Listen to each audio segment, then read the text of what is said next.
that the American people and members of Congress have invested tremendously in, not just for the last couple of years and the last 10, 11, $12 billion in Constellation, but for 50 years, in fact.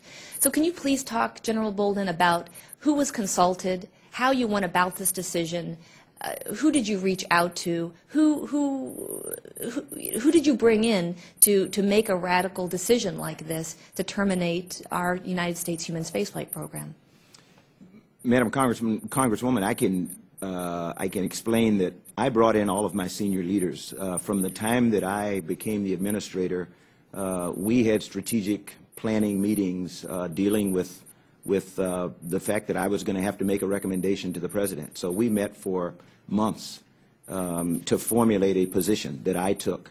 I consulted with the President, and as far as what the discussion was, again, I have to go back to the fact that it's all pre-decisional, and I'm not at liberty to share that. But I played an integral part in the decision that the President made, and once that decision was made, then the budget became mine. So this is my program. It's my budget, and I can't say that too many times. I wish I could blame it on somebody else if somebody needs to take the blame.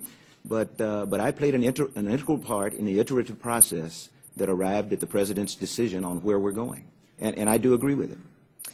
Well, Mr. Chairman, General Bolden, certainly we understand as NASA Administrator that this is your plan. I'm trying to make sure that that everyone understands that, at least speaking for myself, that I very much want to see NASA successful and I want to see the President successful. But that means the United States of America to be successful. And proposing a decimation of the most exciting project or program that the United States does without consulting with members, without talking to the defense industry, without really building a coalition to make such a radical shift is hard to stomach. And it's just something that we're going to have to work through because there's deep, deep concern among the subcommittee members, Democrats and Republicans. I mean, this is a very strong bipartisan concern that we have with what was proposed by the President. And we want to work with you. We want to work with the President. But some of these, what you're proposing in a 4-page draft memo is just it's too great of a shift to really not have those details when presented to us in the Congress. So, Mr. Chairman, we're going to be working to get that information, and I thank you for the time. Thank you, Chair Gifford. Before we proceed, let me just make a quick announcement to our friends that are visiting on the committee now. Our rules require that we always try to alternate back and forth, but since there are more on the majority side here, they need to go through first, and then we will be happy to let you participate any way you would like. And so Ms. Fudge is recognized. Thank you, Mr. Chairman, and thank you, Mr. Bolden. It's nice to see you again.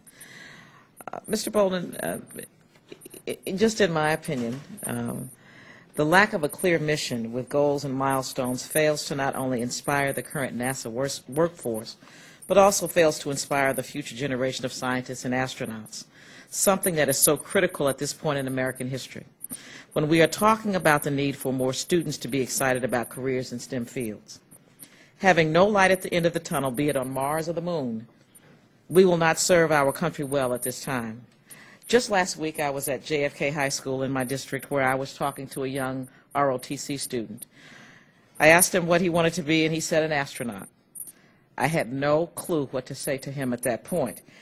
I wanted to say to him, find something else to do because the chances of becoming an astronaut or a rocket scientist